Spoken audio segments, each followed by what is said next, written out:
আসসালামু আলাইকুম রহমতুল্লাহ বারাকাতুহু। আশা করি সকলে ভালো আছেন। আলহামদুলিল্লাহ। আজকে আমরা 19তম শিক্ষক নিবন্ধন প্রস্তুতির লেকচার 4 এর আর্টিকেল সম্পর্কে আমরা জানার চেষ্টা করব ইনশাআল্লাহ। তাহলে আর্টিকেল কাকে বলে? আর্টিকেল হচ্ছে এএনডি এর ব্যবহার। সংক্ষেপে আর্টিকেল হচ্ছে এএনডি এর ব্যবহার। আমরা জানবো টপ 10 সাজেস্ট রুলস, অর্থাৎ আর্টিকেল এর যে সব থেকে যে ব্যবহারগুলো হয় সে ব্যবহারগুলো সম্পর্কে আমরা জানবো এবং এ সম্পর্কে আমাদের 10টি রুলস আছে, সে 10টি রুলস সম্পর্কে আমরা জানার চেষ্টা করব। তাহলে কিছু কিছু বিষয় আছে, আমরা সে বিষয়গুলোকে জানার চেষ্টা করব। তাহলে সে বিষয়গুলো আমরা মনোযোগ সহকারে ক্লাসটিকে দেখবো ইনশাআল্লাহ। তাহলে আমরা দেখতে পাচ্ছি এখানে কিছু ওয়ে দেওয়া আছে, ট্রেডিশনাল ওয়ে এবং এক্সেপশনাল ওয়ে। সাধারণত এক্সেপশনাল ওয়েগুলোতে জবের মধ্যে পাওয়া যায়, তাহলে ট্রেডিশনাল ওয়ে আছে আর একটা হচ্ছে এক্সেপশনাল ওয়ে। তাহলে আমরা একটু দেখার চেষ্টা করি। ইউআস টেস্টের মধ্যে বলা হচ্ছে যে প্রথম যে টেস্ট, সে টেস্টের মধ্যে দেওয়া আছে যে হি ওয়াজ স্ট্যান্ডিং নিয়ার টেন্টেডেস হসপিটাল। তাহলে এখানে দা ব্যবহার হয়েছে। এখানে কি ব্যবহার হয়েছে? দা ব্যবহার হয়েছে। এটা হচ্ছে এক্সেপশনাল রুল, কারণ হসপিটাল পূর্বে কোনো আর্টিকেল বসে না। তাহলে কেন বসেছে সেটা আমরা বোঝার চেষ্টা করব। এরপরে টেস্টের মধ্যে আসি। হি ওয়াজ এডমিটেড টু টেন্টেডেস হসপিটাল। তাহলে হি ওয়াজ এডমিটেড টু টেন্টেডেস হসপিটাল, যেহেতু এখানে আমরা দেখতে পাচ্ছি এখানে আর্টিকেলটি কি অ্যান্সার আছে, যে এই আর্টিকেলটি অ্যান্সার হলো কোনো আর্টিকেল হবে না, নো আর্টিকেল। তাহলে এর ব্যাখ্যা হচ্ছে যদি হসপিটালের আশেপাশে বোঝায়, যদি হসপিটালের আশেপাশে আপনি অবস্থান করেন, দাঁড়িয়ে আছেন, তাহলে সেক্ষেত্রে কি হবে? দা হবে। সেক্ষেত্রে কি হবে? দা হবে। যদি হসপিটালে অবস্থান করেন তাহলে সেক্ষেত্রে কোনো আর্টিকেল হবে না। এটা হচ্ছে ট্রেডিশনাল রুলস আর এটা হচ্ছে এক্সেপশনাল রুলস। তাহলে এটা হচ্ছে ব্যতিক্রম একটা রুলস, এক্সেপশনাল রুলস। এ পর্যায়ে আমরা তাহলে কিভাবে কোনটি ব্যবহার হবে, অর্থাৎ এ এন দা, এটা কিভাবে ব্যবহার হবে সে বিষয়টা সম্পর্কে আমরা জানবো ইনশাআল্লাহ। তাহলে প্রথম রুলস এর মধ্যে যেটি দেওয়া আছে, বলা হচ্ছে অনির্দিষ্ট করে কোন বিষয়, বস্তু বা ব্যক্তি যদি প্রথমবার উল্লেখ থাকে তাহলে কি? অনির্দিষ্ট করে, অর্থাৎ নির্দিষ্ট করে থাকবে না। যদি কোনো বিষয়, বস্তু বা ব্যক্তি প্রথমবার উল্লেখ করা অর্থে সেক্ষেত্রে এ বা এন বসে। অর্থাৎ অনির্দিষ্ট করে কোনো বিষয়ে বস্তুকে যদি প্রথমবার উল্লেখ করা হয় তাহলে সেক্ষেত্রে এ বা এন বসে। যেমন I saw a lad. Lad বলতে বয়, লেট এর যে সমার্থক শব্দ সেটি হচ্ছে বয়। লেট যা, বয় তা। তাহলে I saw a lad under a big tree. তাহলে সেক্ষেত্রে এখানে যেহেতু প্রথমবার অনির্দিষ্ট করে, বয় বলতে একটা কমন নাউন, লেট বলতে একটা কমন নাউন, সেটা অনির্দিষ্ট করে বোঝানো হয়েছে। কোন বালককে বোঝানো হয়েছে সেটা আমরা জানি না। অর্থাৎ এখানে বলা হচ্ছে যে আই স, আমি কি করেছিলাম? দেখেছিলাম, আ লেট একটি বালককে, আন্ডার আ বিগ ট্রি অর্থাৎ একটা গাছের নিচে, একটা বড় গাছের নিচে। তাহলে নির্দিষ্ট করে কোন বালককে দেখেছে তিনি সেটা কিন্তু জানেন না। যেহেতু অনির্দিষ্ট করে কোনো বিষয়, বস্তু বা ব্যক্তি, এখানে ব্যক্তিকে বোঝানো হয়েছে, তাহলে সেক্ষেত্রে এ বা এন বসবে। তাহলে সেক্ষেত্রে কি বসবে? এ বা এন। তাহলে কমন নাউন এর ক্ষেত্রে সাধারণত এ বা এন বসে। তবে নোটস এর মধ্যে একটা উল্লেখ আছে যে a an the plus common noun. তাহলে অবশ্যই মনে রাখতে হবে এ হতে পারে কমন নাউনের পূর্বে, এন হতেও পারে কমন নাউনের পূর্বে, আবার দাও হতে পারে কমন নাউন এর পূর্বে। আরেকটি নোটস হচ্ছে no article plus common noun যদি হয় সেটি প্লুরাল ফর্মে, কমন নাউন যদি হয় প্লুরাল ফর্মে, তাহলে সেক্ষেত্রে কোনো আর্টিকেল বসবে না। যদি এখানে লেট এর পরিবর্তে যদি লেটস অর্থাৎ এস যুক্ত হতো তাহলে সেক্ষেত্রে বালকেরা বোঝাতো, অর্থাৎ অনেকগুলো বালককে বোঝাতো, তখন সেটি বহুবচনে চলে যেত। তাহলে সেক্ষেত্রে এখানে আর কোনো প্রকার আর্টিকেল ব্যবহৃত হতো না। তাহলে no article plus common noun plural, common noun plural. তাহলে টেস্টের মধ্যে আমরা একটু দেখার চেষ্টা করি। I saw dash dash dash lads, সেই হিসেবে এই কমন নাউনটি যেহেতু প্লুরাল ফর্মে আছে, সেই হিসেবে এখানে কোনো প্রকার আর্টিকেল বসবে না। এরপরে একটি শর্টকাট দেওয়া আছে, শর্টকাটটি বলা হচ্ছে কমন নাউন যদি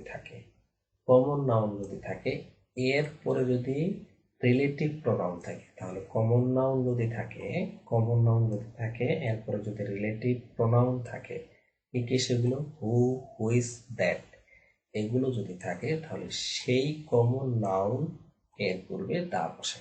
তাহলে শর্টকাট ফর্মটি হচ্ছে the plus common noun, the plus common noun, এরপরে বলা হচ্ছে রিলেটিভ প্রোনাউন, এরপরে বলা হচ্ছে who, whose, that, who, whose, that.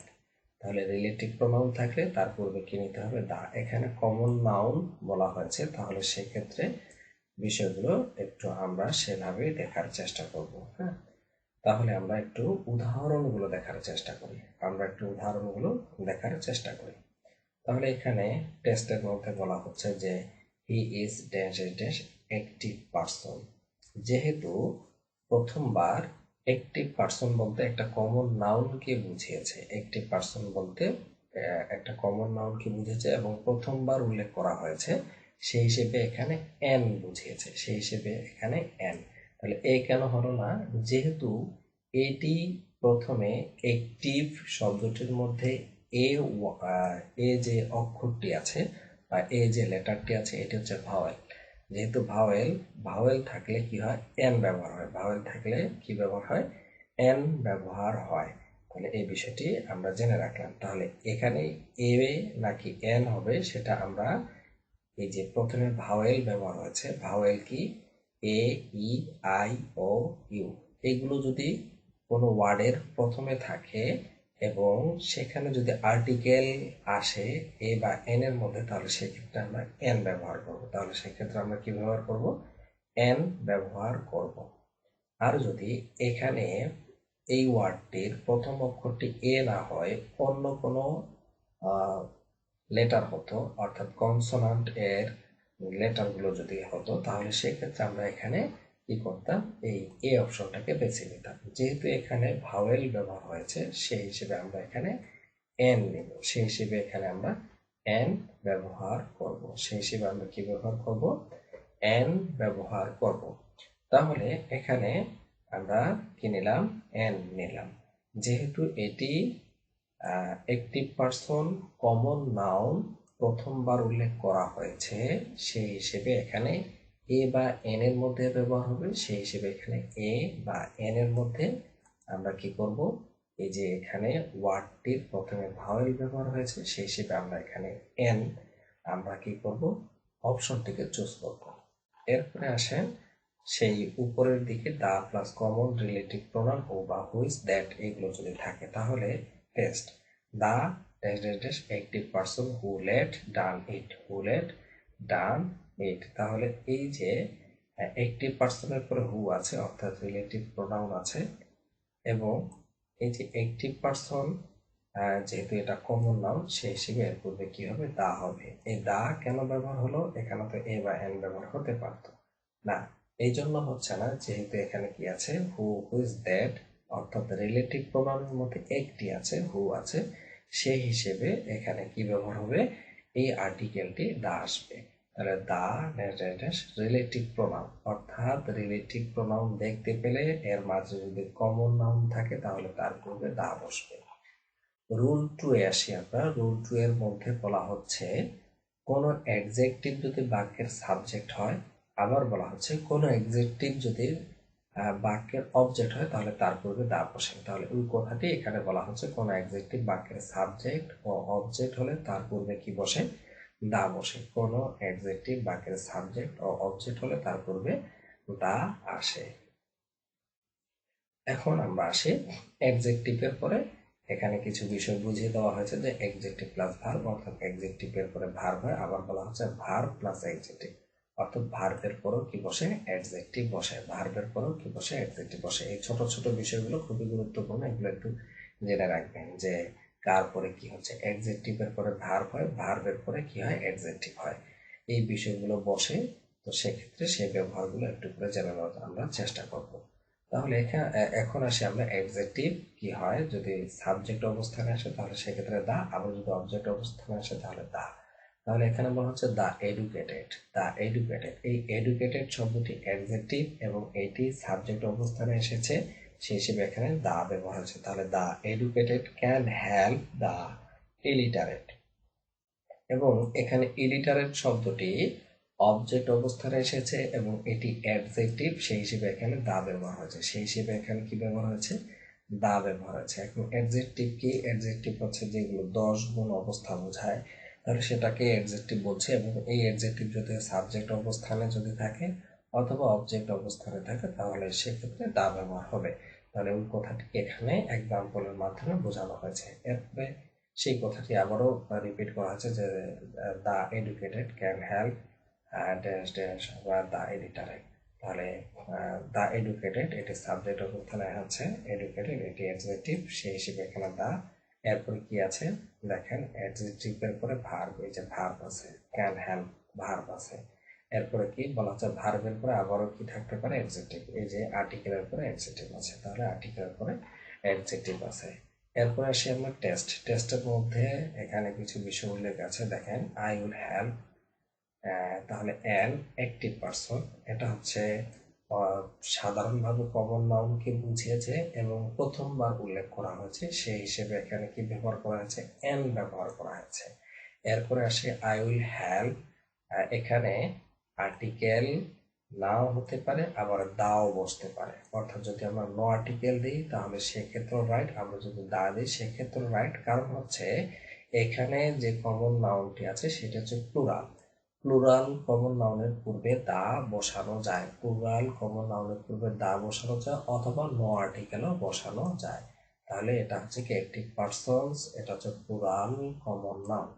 এরপরে আসি আমরা I will help, I will help, এখানে কি আছে? দা একটিভ, এখানে কি আছে? দা একটিভ। যেহেতু এর পূর্বে কি হয়? দা হয়। এর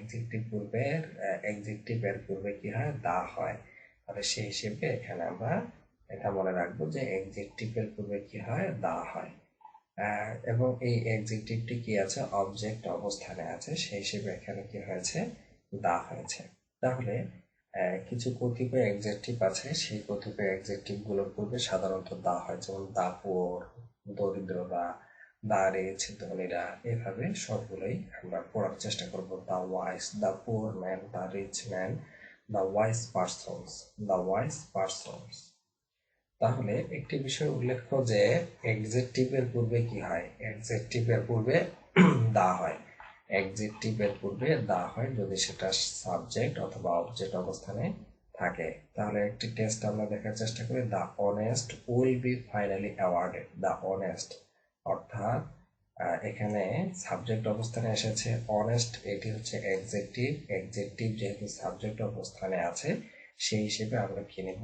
দা নেওয়ার চেষ্টা করব। সেই হিসেবে আমরা দা নেওয়ার চেষ্টা করব। এখানে একটি টেস্ট দেওয়া আছে, টেস্ট কি? The honest will be finally awarded, উপরের কথাটি। তবে এখানে বলা হচ্ছে অপশন দিয়ে এই যে অনেস্ট এসেছে, এই অনেস্টটা কি অ্যাডজেক্টিভ হবে নাকি কমন নাউন হবে? মনে রাখতে হবে দা প্লাস অ্যাডজেক্টিভ যখন একসাথে হয়, দা প্লাস অ্যাডজেক্টিভ যখন একসাথে হয় বাক্যের মধ্যে তখন সেটা কমন নাউন হয়, তখন সেটা হয় কি? Common noun. যদি আলাদাভাবে আপনাকে এই ওয়ার্ডটি দেওয়া হতো যে অনেস্ট এটা কি, তাহলে সেক্ষেত্রে হতো অ্যাডজেক্টিভ। যেহেতু একটা বাক্যের মধ্যে এটি এসেছে, বাক্যের স্ট্রাকচার অনুযায়ী এটা কি? Common noun. The plus adjective এটা কি? Common noun. তাহলে আমরা দেখতে পাচ্ছি দ্য অনেস্ট ম্যান, ম্যান ও এখানে আমরা দেখতে পাচ্ছি সিঙ্গুলার এবং প্লুরাল দুটি দেওয়া আছে। উইল বি ফাইনালি অ্যাওয়ার্ডেড, তাহলে সেই হিসেবে এখানে এই যে অনেস্ট আছে, এই যে অনেস্ট আছে, তাহলে সেক্ষেত্রে এখানে অ্যাডজেক্টিভ, এবং এই অ্যাডজেক্টিভটি যদি এভাবে অপশন আকারে থাকে তাহলে সেক্ষেত্রে আমরা ধরে নেব এটা হচ্ছে কমন নাউন। তাহলে নট হচ্ছে কি? যে আর্টিকেল থাকবে, এরপরে অ্যাডজেক্টিভ থাকবে, এরপর হচ্ছে কি থাকে? মাঝে মধ্যে আমরা দেখতে পাবো যে নাউনও থাকতে পারে, এই যে এখানে দেওয়া আছে নাউনও থাকতে পারে। তাহলে এই বিষয়টিও আমরা কি রাখার চেষ্টা করব? মনে রাখার চেষ্টা করব। তাহলে অ্যাডজেক্টিভের পরে আমরা উপরের দিকে আমরা যেমন যে বিষয়গুলো দেখেছি, উপরের দিকে অ্যাডজেক্টিভের পরে ভার্ব, ভার্বের পরে অ্যাডজেক্টিভ। আবার এখানে দেখেন আর্টিকেলের পরে অ্যাডজেক্টিভ, এরপরে কি নাউন থাকতে পারে, এরপরে কি থাকতে পারে, নাউন থাকতে পারে। তাহলে article adjective plus noun, article adjective plus noun. এরপরে রুল 3, বেশ কিছু, কতই না এমন অর্থে মেনি প্লাস এ বা এন, এবং এরপর যে নাউনটা হবে সেটা হবে সিঙ্গুলার। তাহলে বেশ কিছু বা কতই না এমন অর্থে মেনি, এরপরে যে আর্টিকেলটা হবে এ বা এন, এবং এরপরে যে নাউনটা হবে সেটা হবে সিঙ্গুলার। যেমন এক্সাম্পল স্বরূপ, many a follower, many a flower is spreading beautiful fragrance, beautiful fragrance, অর্থাৎ ফুল কতই না সুন্দর কি সুবাস ছড়ায়, ফুল কতই না সুন্দর সুবাস ছড়ায়।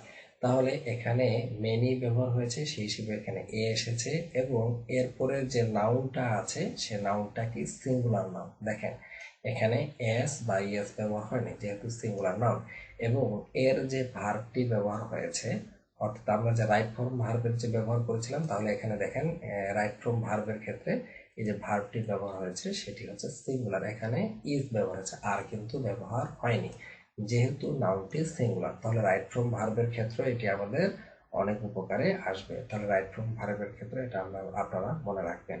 তাহলে many a follower, many a follower যেহেতু বেশ বা কতই না এমন অর্থ প্রদান করছে, সেই হিসেবে এখানে নাউনটি সিঙ্গুলার, এবং এর ভার্বটিও আমরা কি করছি, সিঙ্গুলার ব্যবহার করছি, ভার্বটিও আমরা সিঙ্গুলার ব্যবহার করছি।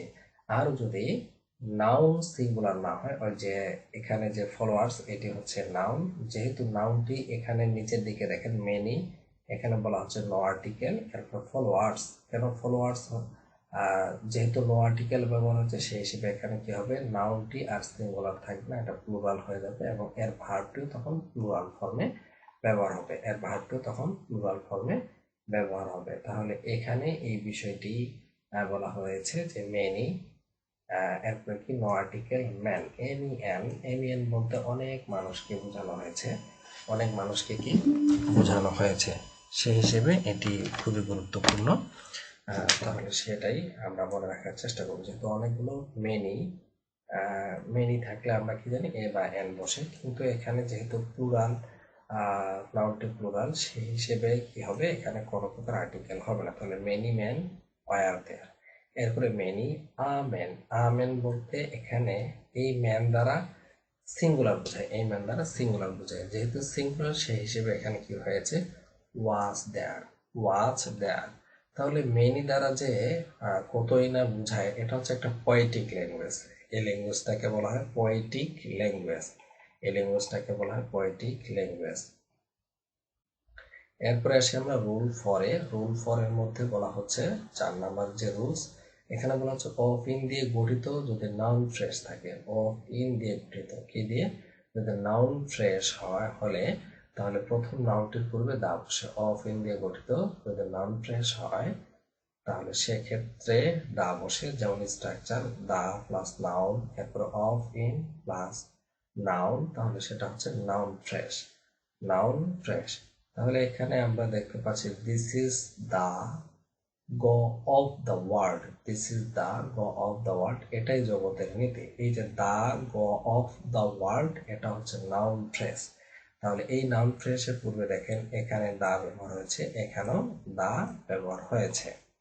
এখন আসি আমরা কিছু টেস্টের ক্ষেত্রে আমরা কিছু বিষয় জানার চেষ্টা করবো। এখানে বলা হচ্ছে I want no article water, material নাউনের পূর্বে, ম্যাটেরিয়াল নাউনের পূর্বে আপনারা মনে রাখবেন ম্যাটেরিয়াল নাউনের পূর্বে কোনো প্রকার আর্টিকেল ব্যবহার হয় না।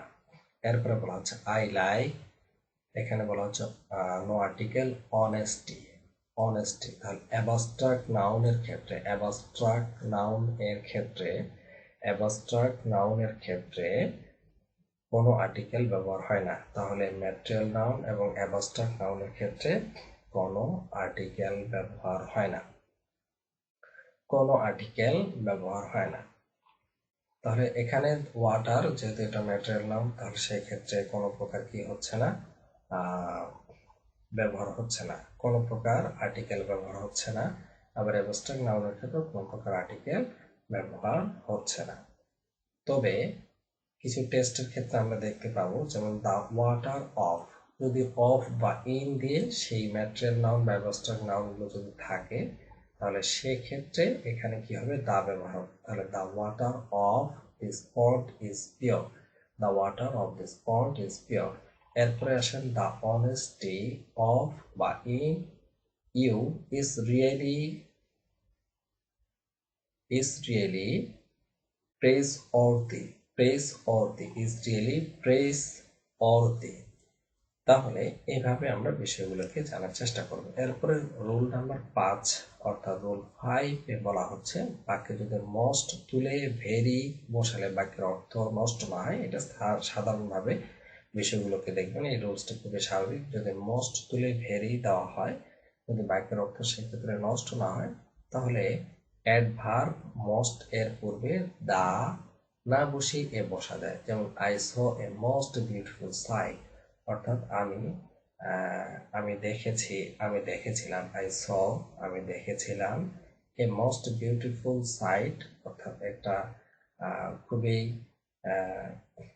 মোস্ট বলতে অধিক সুন্দর একটা দিক। তাহলে সেক্ষেত্রে যদি এখানে ভেরি কথাটি নিয়ে আসা হয়, ভেরি কথাটি যদি নিয়ে আসে, তাহলে সেক্ষেত্রে দেখা যাচ্ছে যে বাক্যের অর্থ নষ্ট হচ্ছে না। তাহলে সেক্ষেত্রে এর পূর্বে দা না বসে এ বসানো যায়। I saw a very beautiful sight অর্থাৎ খুব সুন্দর একটা সাইট। তাহলে অধিক সুন্দর একটা সাইট দেখলেন, আবার খুব সুন্দর একটা সাইট দেখলেন, তাহলে বাক্যের অর্থ কোনোভাবেই নষ্ট হচ্ছে না। তাহলে সেক্ষেত্রে এ বসানো যাবে। তাহলে সেক্ষেত্রে কি বসানো যাবে, এ বসানো যাবে। তবে দা প্লাস মোস্ট এরপরে যদি ড্যাশ অফ ইন হয়, তাহলে সেক্ষেত্রে এর পূর্বে দা বসবে। মোস্টের পরে যদি dash dash dash of in থাকে, তাহলে সেক্ষেত্রে দা বসবে। যেমন I saw the most beautiful of all sight, এই যে অফ এসেছে এবং মোস্ট আছে, সেই হিসেবে এখানে কি বসবে, দা বসবে স্ট্রাকচার অনুযায়ী, দা বসবে স্ট্রাকচার অনুযায়ী। এখন আপনাদের হয়তো বা মনে হতে পারে যে এতগুলো রুলস, এতগুলো বিষয় আমরা কিভাবে জানবো। ভিডিওটা আপনারা দুই একবার বারবার কি করবেন, রিপিট করতে থাকবেন, দেখবেন ইনশাল্লাহ হয়ে যাচ্ছে। হ্যাঁ, তো সেক্ষেত্রে এটা টেনশনের কিছু নেই, সবসময় কি করবেন, দেখার চেষ্টা করবেন। তাহলে সেক্ষেত্রে এভাবে আপনারা কি করবেন, দেখবেন। তাহলে Venus is a beautiful planet, perhaps the most beautiful of, যেহেতু অফ আছে এবং মোস্ট কথাটি এসেছে, সেই হিসেবে এখানে দা এসেছে। কিছু নোটস আমরা দেখব, পজিটিভ, কম্পারেটিভ এবং সুপারলেটিভ। এগুলো হচ্ছে কি পজিটিভ ডিগ্রি, কম্পারেটিভ ডিগ্রি এবং সুপারলেটিভ ডিগ্রি। যেমন গুড, বেটার, বেস্ট, এগুলো হচ্ছে ডিগ্রি। গুডের থেকে বেটার আর একটু ভালো, তার থেকে আরো ভালো হচ্ছে বেস্ট। তো এগুলোকে বলা হচ্ছে ডিগ্রি। তাহলে পজিটিভ, কম্পারেটিভ এবং সুপারলেটিভ। তাহলে মেনি মাছ হচ্ছে পজিটিভ ডিগ্রি, তাহলে এর কম্পারেটিভ হচ্ছে মর, এর সুপারলেটিভ হচ্ছে কি মোস্ট। তো সাধারণত সুপারলেটিভ ডিগ্রি এর পূর্বে কি হয়, দা হয়। সাধারণত সুপারলেটিভ ডিগ্রি এর পূর্বে কি হয়, দা হয়। এরপরে বলা হচ্ছে 6 নাম্বার রুল নাম্বার 6, জাতির নামের পূর্বে দা বসে। জাতির নামের পূর্বে দা বসে, যেমন বাঙালি জাতি, ইংরেজি জাতি, তারপর হচ্ছে অ্যারাবিয়ান, যারা আরবি ভাষায় কথা বলে, তারপরে আমাদের পার্শ্ববর্তী দেশ হিন্দিতে কথা বলে, কেউ গুজরাটিতে কথা বলে, বিভিন্ন ভাষায় কথা বলে। তো এই যে জাতিগুলো, এই জাতিগুলাকে বলা হচ্ছে, অর্থাৎ এই জাতিগুলোর ক্ষেত্রে যে আর্টিকেলটা আসে, সেই আর্টিকেলটার পূর্বে কি বসবে, দা বসবে। তাহলে এখানে বলা হচ্ছে দা ইংলিশ, অর্থাৎ ইংরেজি জাতিরা স্পিক্স কথা বলে ইংরেজিটা ভালোভাবে। তাহলে ইংরেজি জাতিরা কি করে, অর্থাৎ ইংরেজরা স্পিক্স অর্থাৎ কথা বলে ইংরেজিতে ভালোভাবে। তাহলে সেটাই বলা হচ্ছে নটস এর ক্ষেত্রে দা প্লাস রেস, অর্থাৎ দা এর পরে যদি কি থাকে, রেস বলতে জাতি যদি থাকে, তাহলে তার পূর্বে দা বসে। আর যদি ল্যাঙ্গুয়েজ থাকে, অর্থাৎ কোনো ভাষা সম্পর্কে যদি বলা হয়, তাহলে সেক্ষেত্রে নো আর্টিকেল। তাহলে এখানে কি হবে, টেস্টের মধ্যে দা ইংলিশ স্পিক্স, তাহলে এখানে no article English oil, no article English oil. এরপর 7 নম্বরের ক্ষেত্রে অর্থাৎ রুল নাম্বার 7, এখানে বলা হচ্ছে বাক্যের অর্থে জোর প্রদানার্থে, বাক্যের অর্থে জোর প্রদানার্থে নট প্লাস এ বা এন বসে। যদি বাক্যে যদি জোর প্রদান করা হয়, জোর করে বলা হয়, অর্থাৎ এটা বাক্যটার মধ্যে ভ্যালুয়েবল, তাহলে সেক্ষেত্রে এ বা এন বসে। সেক্ষেত্রে কি বসে? নট এর পরে এ বা এন বসে। যেমন not a lady, not a lady was present in the meeting. এই বাক্যটাকে জোর বোঝানো হয়েছে, জোর করে, অর্থাৎ বাক্যের মধ্যে দৃঢ়তা আছে। যদি নট থাকে তাহলে কি বসবে? এ বা এন বসবে। নট থাকলে এ বা এন, তাহলে নট এ বা এন কমন নাউন, তাহলে সেক্ষেত্রে জোর করা বোঝাবে, অর্থাৎ সেই বাক্যটার মধ্যে দৃঢ়তা আছে, সেই বাক্যটার মধ্যে একটা ওয়েট আছে। তাহলে সেই বাক্যটা আমরা বুঝবো যদি নট ব্যবহার হয় তাহলে সেক্ষেত্রে এ বা এন ব্যবহৃত হতে পারে। তাহলে এখানে এ কেন ব্যবহার হচ্ছে? যেহেতু লেডি ওয়ার্ডটি শুরুতে কি আছে? কনসোনান্ট বা কনসোনান্ট লেটার আছে, ভাওয়েল লেটার নেই, সেই হিসেবে এ ব্যবহার হয়েছে। এরপর আসি আমরা 8 নাম্বার রুলস। 8 নাম্বার রুলসে বলা হচ্ছে যত তত বাংলা অর্থ বোঝালে, যত তত বাংলা অর্থ বোঝালে, তাহলে সেক্ষেত্রে সেই কম্পারেটিভ ডিগ্রিগুলোর ক্ষেত্রে কি বসবে? দা বসবে। যেমন যতই পড়িবে ততই শিখিবে, এরকম একটা বিষয়। তারপরে যতই পড়বে ততই শিখবে, এটা একটা গেল।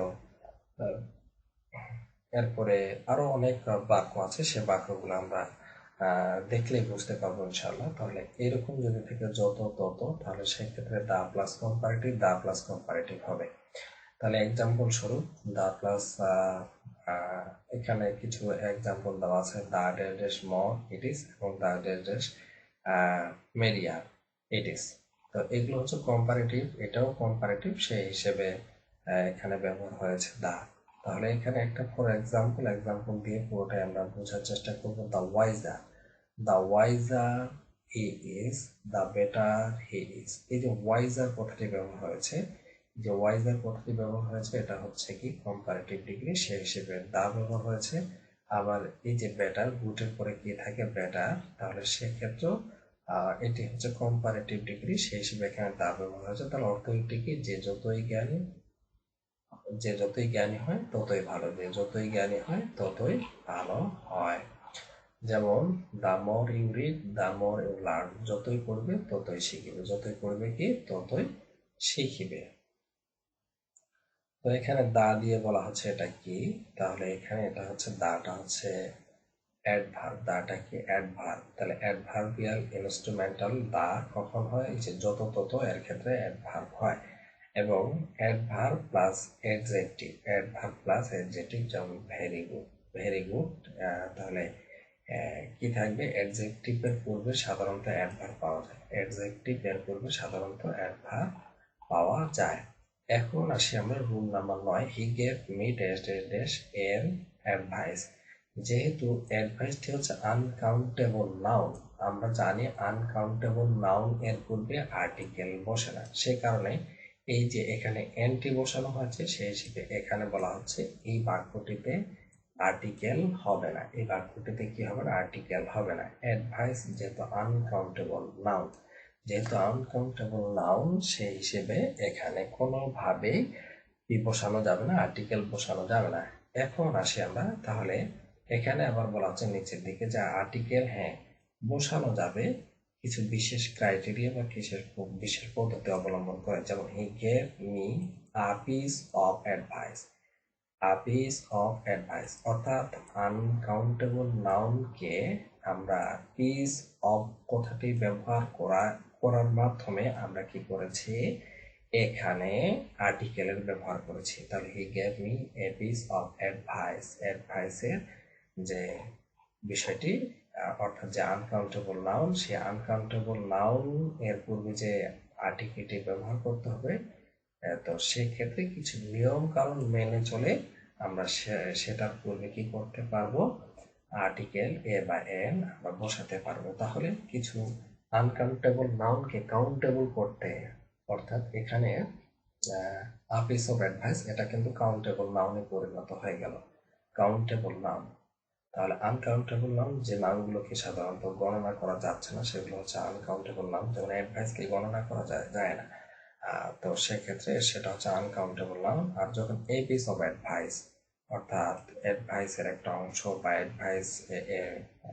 অ্যাডভাইসের যে বিষয়গুলো সেটাকে তখন আমরা কাউন্টেবল বা গণনা করতে পারছি, সে হিসেবে এটাকে তখন আমরা বলছি কাউন্টেবল নাউন। তখন আমরা বলছি কাউন্টেবল নাউন। তাহলে অ্যাডভাইস এটা আনকাউন্টেবল নাউন, আর এ পিস অফ অ্যাডভাইস এটা হচ্ছে কাউন্টেবল নাউন। তাহলে আনকাউন্টেবল নাউনকে কিভাবে কাউন্টেবল করা যায় সেটার আমরা বিষয়গুলো দেখব। তাহলে আমরা এখানে দেখতে পাচ্ছি uncountable noun advice, information, furniture, এটা হচ্ছে আনকাউন্টেবল নাউন। এর পূর্বে যদি আ পিস অফ যদি আমরা অ্যাড করি তাহলে সেক্ষেত্রে a piece of advice countable noun, a piece of information countable noun, a piece of furniture countable noun. Business uncountable noun, বিজনেসকে আনকাউন্টেবল নাউন, তাহলে কাউন্টেবল করতে হলে আ পিস অফ বিজনেস। এরপর সব বলা হচ্ছে সাবান, আনকাউন্টেবল নাউন। তাহলে এখানে আমরা ব্যবহার করব এ বার অফ সব। সব ক্ষেত্রে পিস কথাটা ব্যবহার করা যাবে না, তাহলে সাবানের ক্ষেত্রে এ বার অফ সব। তাহলে কি বলা হচ্ছে, এটা হচ্ছে কাউন্টেবল নাউন। এরপরে ব্রেডের ক্ষেত্রে হবে কি, ব্রেড যেহেতু আনকাউন্টেবল নাউন তাহলে এই ক্ষেত্রে হবে কাউন্টেবল করতে হলে এ লফ অফ অথবা এ স্লাইস অফ ব্রেড। আমরা সাধারণত এ স্লাইস অফ ব্রেডে ব্যবহার করি। এ লফ অফ এটাও হবে। তাহলে এটা হচ্ছে কি কাউন্টেবল নাউন। এরপর কর্ন হুইট অর্থাৎ ভুট্টা বা গম, কর্ন হুইট ভুট্টা বা গম, তাহলে এটি হচ্ছে আনকাউন্টেবল নাউন। এখন এটাকে আমরা যদি কাউন্টেবল করতে চাই তাহলে সেক্ষেত্রে আমরা করব অ্যান ইয়ার অফ কর্ন অথবা অ্যান ইয়ার অফ হুইট। এরপর আসে আমরা ক্লথিং, আনকাউন্টেবল নাউন, এবং সেটিকে কাউন্টেবল করতে হলে অ্যান আইটেম অফ ক্লোথিং। এরপরে হচ্ছে ভ্যান ভ্যানজিয়ান্স অর্থাৎ হচ্ছে প্রতিশত, এটি হচ্ছে আনকাউন্টেবল নাউন। তাহলে কাউন্টেবল করতে হলে অ্যান অ্যাক্ট অফ ভ্যানজিয়ান্স। এরপর হচ্ছে এটা তাহলে ভ্যানজিয়ান্স বলতে কাউন্টেবল নাউন, যেহেতু অ্যাক্ট অফ কথাটি উল্লেখ এসেছে সেই হিসেবে এটা হচ্ছে কাউন্টেবল। এরপর আসলে পাওয়ার বা ক্ষমতা, ক্ষমতা হচ্ছে আনকাউন্টেবল নাউন। তাহলে এটাকে কাউন্টেবল করতে হলে a abuse of power. For example he gave me a slice of অথবা এ লফ অফ ব্রেড। তাহলে যদি ব্রেড থাকতো তাহলে সেটা আনকাউন্টেবল ছিল এবং তার পূর্বে আমরা আর্টিকেল ব্যবহার করতে পারতাম না, কিন্তু সেই আনকাউন্টেবল নাউনকে এ স্লাইস অফ অথবা এ লফ অফ অর্থাৎ কিছু বিশেষ পদ্ধতি অবলম্বন করে তার পূর্বে কি ব্যবহার করা যাবে, তার পূর্বে আর্টিকেল ব্যবহার করা যাবে। এরপরে আসে 10 নম্বর রুলসে। 10 নম্বর রুলসের মধ্যে বলা হচ্ছে the father in him, the mother in her, the beast in him, the Fox in her. অর্থাৎ কিছু কমন নাউনের পূর্বে দা বসে তখন কিন্তু কমন নাউন দ্বারা বিশেষ গুণ প্রকাশ পায়। যেমন দা ফাদার বলতে অর্থাৎ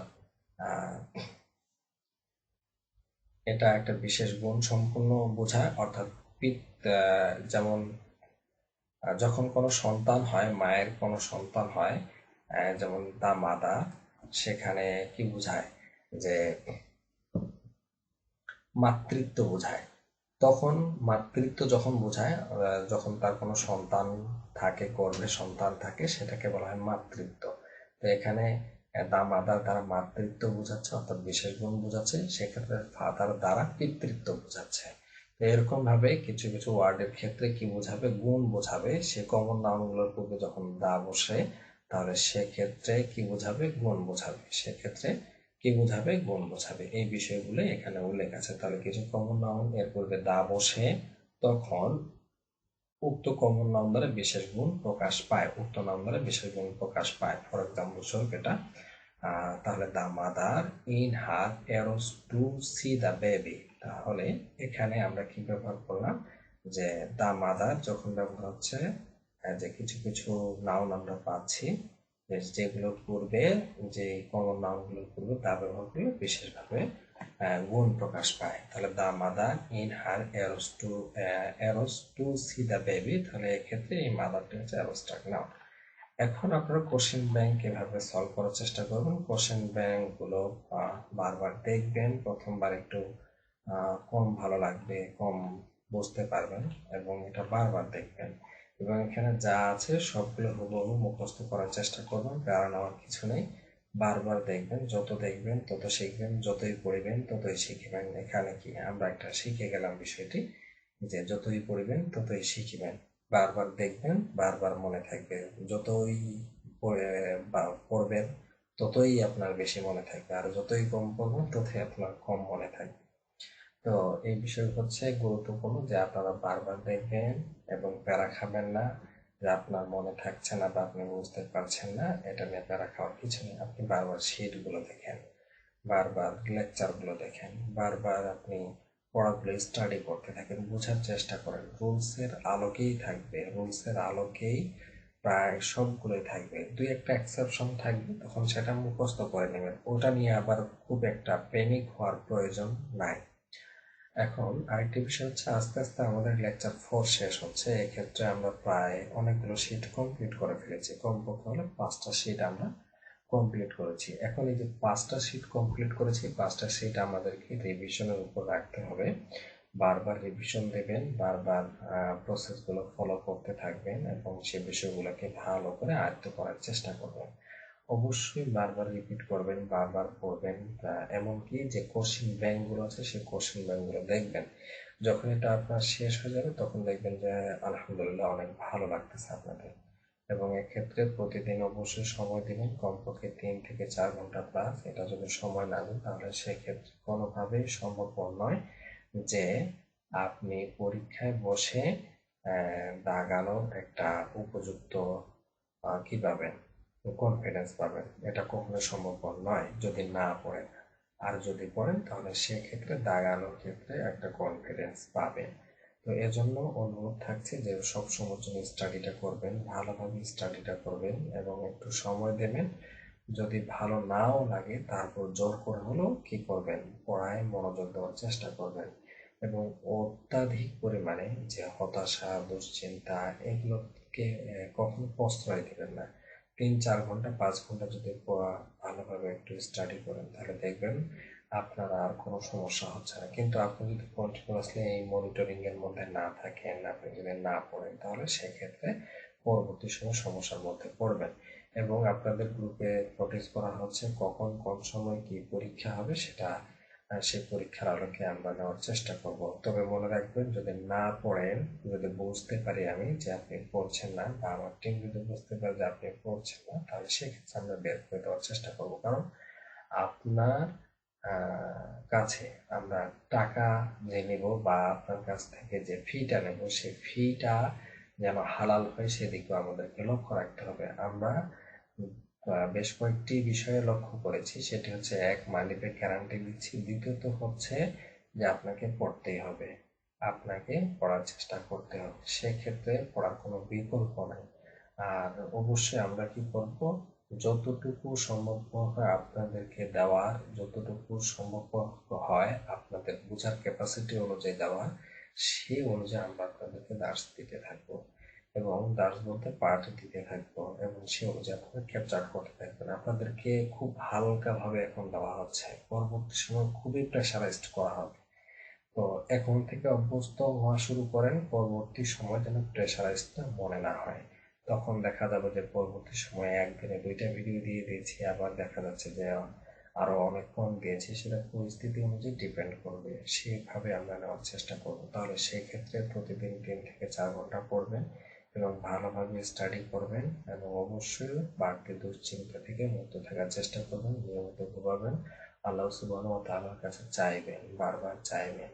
আল্লাহ সুবহানাহু ওয়া তাআলা যদি তাকদীরে রাখেন, যদি এরপরে যদি আপনার চেষ্টা যদি সঠিকভাবে থাকে, তো আল্লাহ সুবহানাহু ওয়া তাআলা কি করবেন, আপনাকে দিয়ে দিবেন। তাহলে সেক্ষেত্রে আপনাদের যে আশা, সে আশা আমরা পূরণ যেন করতে পারি, সে লক্ষ্যে আমরাও কাজ করব এবং সে লক্ষ্যে আপনাদেরকেও প্রচুর পরিমাণে স্টাডি করতে হবে। আর যদি না পড়েন বা দেখা যায় যে আপনার উন্নতি হচ্ছে না, আমরা নিজেরাই আপনাকে কি করব, গ্রুপ থেকে বের করে দেব। ঠিক আছে? তো এই হচ্ছে আমাদের মোটামুটি বিষয়। আরেকটি বিষয় হলো যে ক্লাস আমরা যাই করি না কেন, ক্লাস আমরা যতটুকু পাবো ততটুকু তো করবই, সেই সাথে বিষয়গুলোকে বারবার রিভিশন দেব এবং যদি কোনো সমস্যা হয় তাহলে সেক্ষেত্রে আমাকে পার্সোনালি সকাল 10টা থেকে 11টার মধ্যে নক করবেন, আমি সেইগুলো সলভ করে দেওয়ার চেষ্টা করবো ইনশাল্লাহ। তবে আগে থেকে জানিয়ে রাখার চেষ্টা করবেন। আমি আপনাকে সে সময়ে নাও দিতে পারি বা অন্য কোনো সময় দিতে পারি, তাহলে সেক্ষেত্রে আপনি বা আপনারা যারা আছেন তাহলে আমাদেরকে জানানোর চেষ্টা করবেন।